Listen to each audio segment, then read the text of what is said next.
계시고 또 이제 버섯을 좀 해본 분도 계시고 이렇게 좀 교육생들이 좀 섞여 계실 것 같아요. 그러면 버섯을 모르시는 분들은 이게 이제 버섯에 대한 이해를 좀 하면서 이제 재배를 할 수 있는 시간을 갖고요. 그다음 버섯을 해보신 분들은 이제 재배만 해보셨지 원리적인 부분이나 이런 부분을 좀 들어보실 기회가 없으셨을 거예요. 그래서 그런 원리적인 부분을 좀 이해하셔서 내가 하던 재배에서 이런 부분이 보완이 좀 필요하고 아니면 내가 이런 부분을 잘했구나 이렇게 좀 평가하면서 배우시는 시간을 가지시면 좋을 것 같습니다. 그리고 조금 지루하실 수도 있는데 그래도 언제 또 듣겠나 생각하시고 3시간은 좀 꾸준히 들어주시면 좋을 것 같습니다. 네. 그럼 먼저 버섯에 대한, 그러니까 표고에 대한 특성을 좀 설명을 드리겠습니다. 되게 복잡하죠, 그림이? 보시면 제가 여기에서 말씀드리고 싶은 부분은 이 버섯이라는 게 살아있는 생물이라는 겁니다. 생물 중에서도 우리가 보면 동물도 있고 그리고 이제 식물도 있고 또 그런데 그 중에 이제 우리가 현미경이 생기면서 발견된 게 이제 균이죠. 그래서 버섯은 균입니다.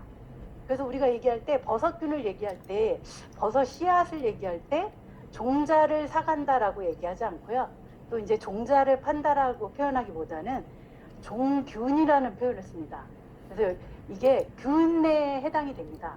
근데 여기서 제가 이 말씀을 드리는 이유가 뭐냐면 버섯 종자가 항상 살아있다라는 생각을 하시면 됩니다. 그래서 종자를 생산하는 과정도 이제 살아있기 때문에 한 번에 만들어서 1년 내내 보관했다 쓴다든가 이렇게 되질 않습니다. 그래서 버섯이 살아있는 생물이라는 걸 강조하기 위해서 제가 이렇게 표를 좀 복잡하게 만들어 봤고요. 그래서 살아있는 생물이다. 그래서 생물이 살아있기 때문에 언제든지 변할 수 있다라는 요거를 좀 생각하시고 들으시면 되겠습니다. 버섯 모양 뭐 아시는 분들은 아시겠지만 뭐 이렇게 아는 걸 왜 얘기하지 하실 수 있는데 그래서 다시 한번 점검을 해보겠습니다. 버섯이 뭐 아시겠죠? 이게 갓이죠. 그리고 이게 대입니다. 그래서 느타리 같은 경우는 갓도 먹고 대도 먹죠.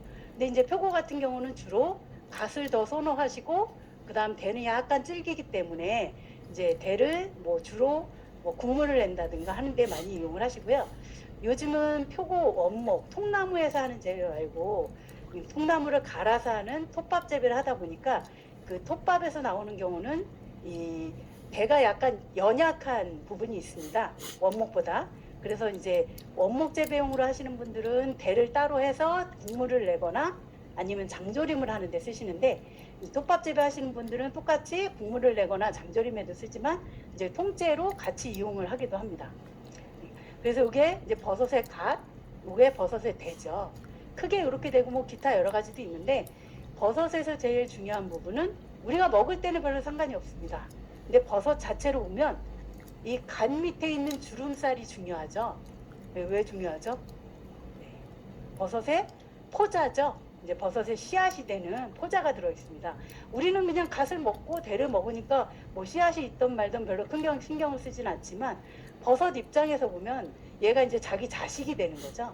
그래서 갓이 이렇게 벌어지는 이유가 이 주름살에서 요 밑에 있는 요 주름살에서 포자를 날려서 새로운 땅에 가서 거기에서 새롭게 정착하기 위해서 그래서 버섯 입장에서 보면 요 주름살이 되게 중요합니다. 우리는 별로 중요하진 않죠.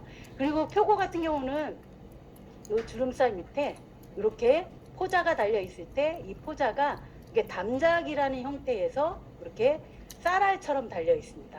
이게 이제 전자 현미경으로 보면 이렇게 생겼죠. 그래서 오돌도돌하긴 하지만 쌀알처럼 이렇게 달려 있습니다. 그럼 이제 요게 날아가서 새로운 나무에서 정착해서 이제 자라게 되는 거죠. 그래서 버섯의 갓과 대. 근데 표고 같은 경우는 느타리는 요 갓이 다 펴져 있을 때 수확을 하지만 표고 같은 경우는 요 갓이 조금 덜 벌어졌을 때, 동그스름한 모양을 갖고 있을 때 수확을 해서 팔아야 돈이 되죠. 그렇지 않고 이렇게 벌려 있을 때 팔면 이제 상품 가치가 조금 떨어져서 이제 가격이나 이런 게 좀 낮아집니다. 느타리하고는 반대라고 볼 수가 있죠.